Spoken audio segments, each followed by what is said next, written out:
Hello students, this is question number 11, section B, structured question. So you see it's 18 marks total. It's all about the vectors, as you see, yeah?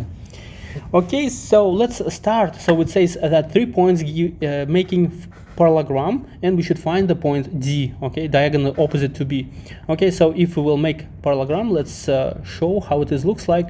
So A, B, C, and D. So D is opposite diagonally to B, right? Okay, now let's let's use vector approach. We know that here BC, vector BC will be equal to AD, right? AD. Okay. So it means that let's find the BC first. Vector BC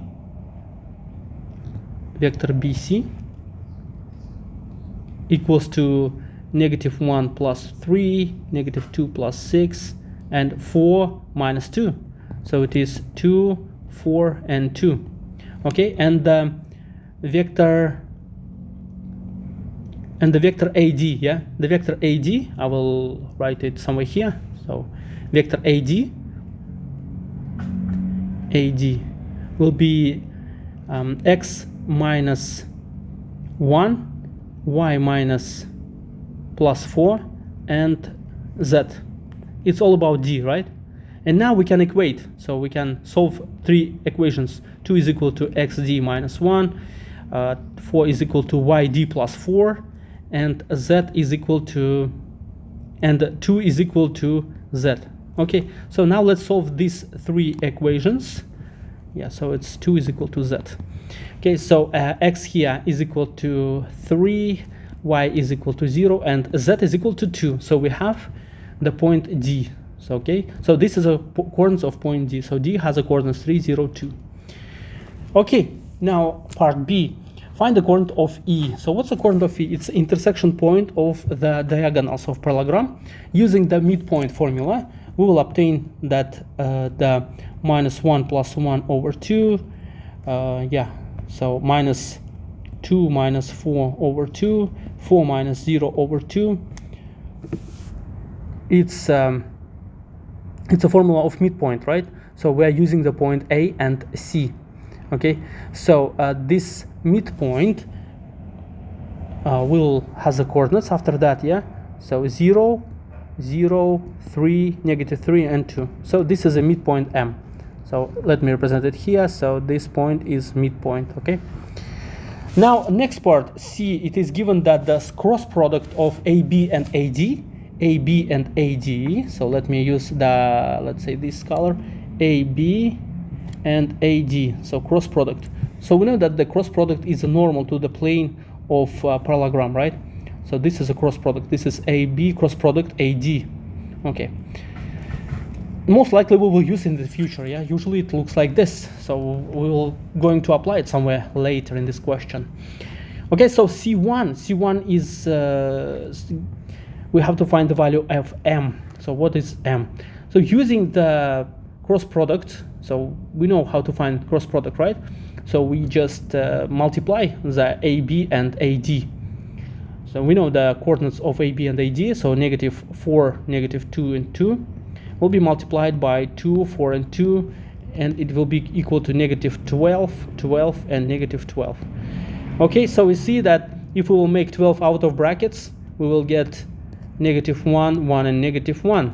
So that's why M is equal to 12. So M is equal to 12 here. Okay, next, hence find the area of parallelogram. Hence means that we have to use the previous finding, yeah? We know that the cross product is equal to this vector, and what's the area of parallelogram? We know that the magnitude of cross product, so actually the magnitude of AB cross product AD, the magnitude of this vector is equal to area of parallelogram. Okay, so area of parallelogram, and let's find the magnitude. So -12 squared plus 12 squared plus -12 squared.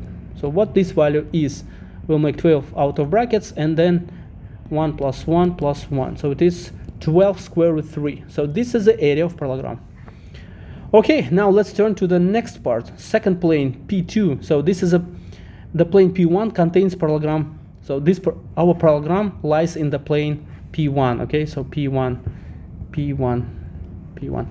Okay, and now the second plane, we have second plane on the stage. So what's the second plane? Given the second plane by its equation and the acute angle theta, and we should have to show that the cosine theta is equal to 1/5. So we have two planes. Let me represent it here. So we have one plane and we have another plane. We have another plane, something like this.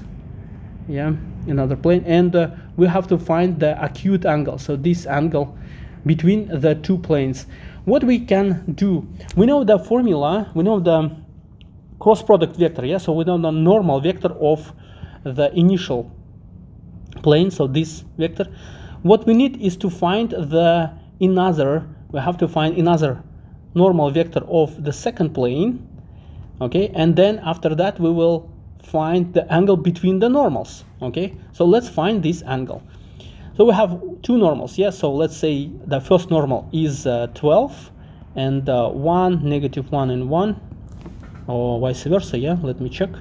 Yeah, vice versa. So it's technically I can use the same vector, but let it leave the same as it is. And another normal we can take from the equation of P2. So another normal, so N2 is equal to 5, 1 and -7. Okay, so now N1, I can use this vector for N1 and N2. So I will use these two vectors. Okay, so now how we are going to use, we have to find the angle between these two vectors. Cosine theta, cosine theta is equal to N1 scalar, N2 scalar product, and magnitude of their normal vectors. Okay, so let's do that. So 5, -1, 1, -1 multiplied by 5, 1, -7, and divide by their magnitude. So their square root 3 and 5 squared plus 1 plus -7 squared. Okay, so now let's calculate now. Let's calculate the scalar product. So what we will have, we'll have 3, so 3 over square root 3 and square root 75. Yeah, so after simplification we'll get 1/5. So it's really, we have shown that it is really 1/5. Okay, great. Okay, and hope it is clear. If not, please write anything in the comments as a question, I will answer. Okay. Okay, next, line L passes through E and point and is perpendicular to P1. Okay, what's E is? Do you remember what E is? Let's find the point E. So we have considered the point E before. Yeah, where is our point E? So this one. So we say that diagonals at program intersects on point E. So it is, this point is E. It's intersection of diagonals. Okay. So let me use parallelogram here. So this is parallelogram and this is point E. Okay. So this is P1, plane 1. This is plane 2. Okay. So what it says that the line L passes through E, so through this point, and perpendicular to P1, So it is actually, could be, looks like this, right? So it's actually containing normal vector. So normal vector is direction vector to this line. The line L intersects the plane P at point F. Find the coordinates of F. So this point of intersection. Yeah, so we have to reach the point F on the plane P2. This is a point F. Okay, so it is, looks complicated, but it is not if we will find the equation of the line. Okay, so how to find the equation of the line L? Line L has equation of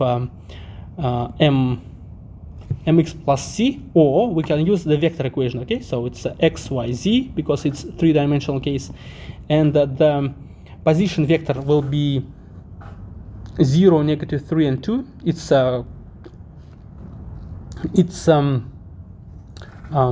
vector, yeah, vector containing OE.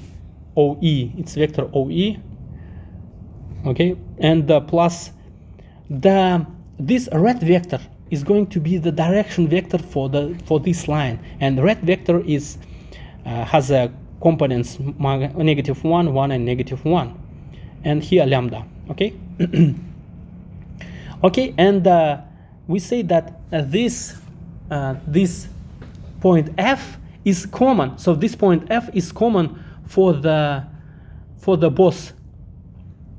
So I can write this way: line L intersects with plane 2, give point F. Okay, so it means that point F is common for line and for plane 2, and plane 2 given by its equation. Let me write this equation one more time. So it is here. Yeah, so this equation here. Okay, so what does it mean? So 5x plus y minus 7z is equal to 1. So it is plane 2, right? Okay, so what does it mean? It means that if I will represent from parametric form, represent x, y, z separately in terms of lambda, I can plug this expression inside and find the corresponding lambda, right? Let's do that. So first of all, from line L, I will get x is equal to negative lambda, y is equal to -3 plus lambda, and z is equal to 2 minus lambda. Okay, now let's plug these values here, and we will find lambda minus -3 lambda plus -7, 2 minus lambda 1. Okay, -5 lambda plus 3 minus lambda minus 14 plus 7 lambda is equal to 1. Okay, so let's combine the like terms. We will have 1 lambda on the left side, -13, yeah, and lambda will be equal to 6.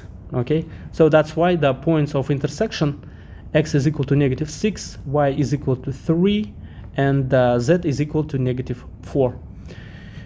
Okay, hope it was clear for you. If not, write any questions in the comments and I'll be happy to answer. See you in the next video.